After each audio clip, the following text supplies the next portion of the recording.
Hey everyone, welcome back to Poplar Preparedness. This is another subscriber update. Reports coming from you guys from around the country. In this case, mostly just the United States. And in fact, we have a bit of a skew towards the northeast of the United States, as well as like the central northern areas of the United States. So that's a little bit different than normal, but please do keep your reports coming. Tell us what shortages you're seeing in your area. If you're seeing empty shelves in your area, where are you seeing those shortages in the store, and what area approximately you are. We're keeping an eye on these reports, and just some people ask, why are we doing all these things? But one of these things is about how we gather intelligence together. As you can see, this is a crowd-sourced information. Right now, we're looking at empty shelves, but tomorrow, what else might we be watching? What else might we be sharing information on? It's important to keep the lines of communication open as disasters may strike and as things get more difficult. But let's jump straight into these reports. Jamie W. in Central North Carolina. Okay, our stores are starting to look a little worse for wear. They've been pretty full consistently until now. Low juice, low cereals, low granola bars, low cat food, but that's been ongoing for a few months now. Low nuts, especially plain peanuts. Kelly A. from Central Indiana. 30% of my pickup order from Myers was out of stock. Distilled water, milk, carrots, yogurts were some of the items unavailable. Saltines and refrigerated doughs have become unavailable since the 1st of January. William W. from Albuquerque, New Mexico. Stores are pretty slim. Sprouts and Walgreens is a boneyard. McGrath. Milk has become an issue here in New Hampshire. Mater H. Ramen noodles and saltine crackers shortage here in West Texas as well. James B. Walmart in West Fargo, North Dakota has similar issues with distilled gallon water. Also, 6 packs of 7-Up Zero were missing.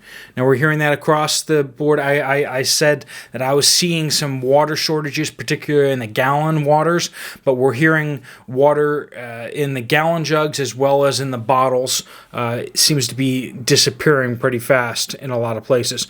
Don J. I'm in Missouri. Pasta is in short supply. I've only been able to find Barilla and have gotten the last 5 boxes of great value spaghetti when I was in Walmart. Large bags of jasmine rice have been out of stock for weeks in Walmart and Target, and rice noodles are very, very low, and I still can't find any Hunt's pasta sauce. Kathy V. says, South Florida, we're finally seeing some empty pasta shelves and rice shelves. I go shopping every day to pick up extra stuff, and prices have jumped in one day in Walmart, BJ's, Sam's. Coffee went up $2 per can. Dunkin' Coffee went up $3. Gatorade is low too. Remember, we had the really bad harvest of coffee beans down in Brazil last year. So we've been kind of waiting to see that really shake through to the coffee places and such. But Sour West says Central West Virginia Walmart today. It was disturbing how empty the store was. No water, little soda, and the freezer coolers were especially empty. I went to the local Cash Saver also, and it was a lot better stocked. Prices are still rising monthly. Don't even get me started on the price of a gallon of oil, corn oil, double what it was a year ago. Yeah, obviously corn has gone up, and cooking oils have gone up significantly. Cheryl in southwestern Montana. My son works for Nabisco and said a lot of their products come from a plant in Mexico. They are receiving a fraction of their orders and they trickle in. One explanation for a shortage in crackers and such products. That's interesting to hear. I know that we have a number of our manufactured foods get made down in Mexico because it's just cheaper down there. And we're having border issues, not just on the northern border of the United States, but there are border issues on the southern border as well, because there are mandates on American and Mexican drivers there too, but there aren't large-scale protests from what we're hearing down there. Lewis L. says, Walmart in Forest Park, Illinois. It seemed like everyone was rushing to take the bottled water. There were only two 12-pack cases of 32-ounce ball mason jars. We are seeing issues with the mason jars again. I had an issue getting some of mine. I put in an order and they didn't deliver it. They just said, actually it's out of stock, which that's frustrating. So let us know what you're seeing with your mason jars out there too. They do have quite a few of the pint-sized cases. Once again, this is Illinois. They have a lot of pint-sized cases and lots of extra lids. Rice is moved to the front, and bags of both rice and beans are laid sideways now so that they look wider to fill in the gaps. Very little stock of fruit snacks, none in the Welch variety. In the Hispanic aisle, all of the pigeon peas were gone, and so were the flavored aloe drinks. Flour and sugar are looking good for now, but none of the cheap table salt since at least a month ago. Baby items looked regular, and all of the paper, plastic, and foam products were full. There was an overabundance of Maruchan noodles, ramen, right? As though they just stocked for a ramen holiday or something. Chicken was slim picking, but the other meats seemed plentiful. Dairy section looked a lot better than my previous visit.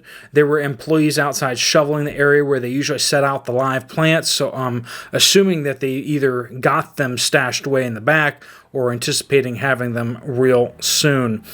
They're already putting charcoal on the shelves, but no sign of seed packets yet. The Menards in Cicero, Illinois, put their seed starting mixes and starter trays on display already in the middle of the store instead of in the regular gardening section. Prices were still very reasonable, and burpee seeds were actually on sale for almost half off right now. No live plants yet, though. As seeds and live plants do become available, you might want to grab those because we might have quite a few more people getting into gardening, and last year's seeds and plant starts did disappear rather rapidly. So get yours early and often. Tao N says, Virginia here, the largest supermarket, Giants, replaced the produce section with wine. Yeah, replace fresh produce with alcohol. That makes sense. Only a small corner of it is dedicated to overpriced basic produce. When they can't eat, get them drunk. RL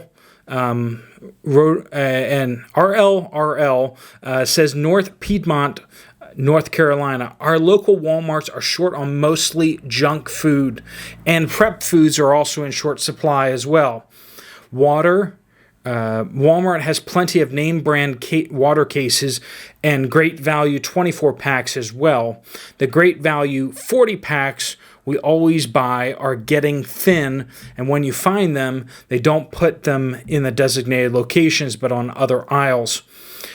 Sam's Club, they have been short on 40 packs of water, if at all, and TP and paper towels are almost non-existent and have limits on them when in stock. My dog eats a special food and comes from Canada. Luckily, I asked my vet about this, and he told me to store some dry dog food in a freezer. So I added an extra freezer for this, and he always has 6 months supply rotated out accordingly. The extra freezer was also great for buying beef and chicken from one of our local farms. The local farm is way better and on par for the price. And they also sell canned foods, so I don't have to bother buying canning supplies and doing it myself. Otherwise, most of our stores are usually stocked and very well, except for junk food going first. What I find weird is salt is very hard to find now. We're hearing that elsewhere too, that salt, and I'm seeing it looking pretty thin in this area, but not completely gone. Jessica C. Walmart in Bennington, Vermont had only one case of water and a handful of gallons on Sunday. Jeffrey C. in northern Arizona. Food shelves getting bare at Walmart, but Fry's, which is owned by Kroger apparently, seem to be fairly stocked. On the flip side, the pot dispensary had plenty of stock. So, once again, that makes sense. Grandma Mary says, this is Minneapolis, St. Paul, southern suburbs. Sam's and Costco are good, Aldi fairly good, but the prices have taken another huge jump from last week. Noticed a lot more price increases at Costco today. Our produce here is in very good condition.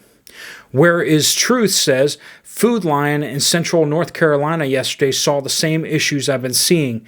Pasta, canned soup, and some other canned food are all in low supply. Continued issues in the dairy section and the freezer section had large gaps with virtually no prepared frozen fish or potatoes. Of course, canned cat food is still virtually non-existent and dry food low as well. The only improvement I saw was in the meat section, but it was very expensive except I found a pretty good deal on pork chops.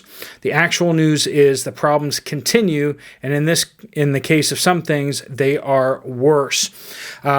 Just so as you're hearing that, what I'm picking out of that is that the northeast of the United States seems to be having more shortages from what I'm hearing from folks, and that makes sense with the big winter storm that just hit.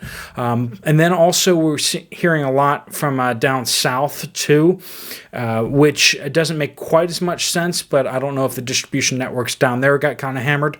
All right, well, I want to post up a video here that I put up yesterday. It's on inflation.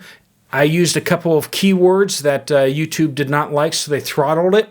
So a bunch of you regulars probably didn't see it. It's on inflation, about how do we kind of combat inflation, how do we survive inflation, how do we kind of profit from it a little bit, enough in order to feed our families and to keep ourselves well provisioned.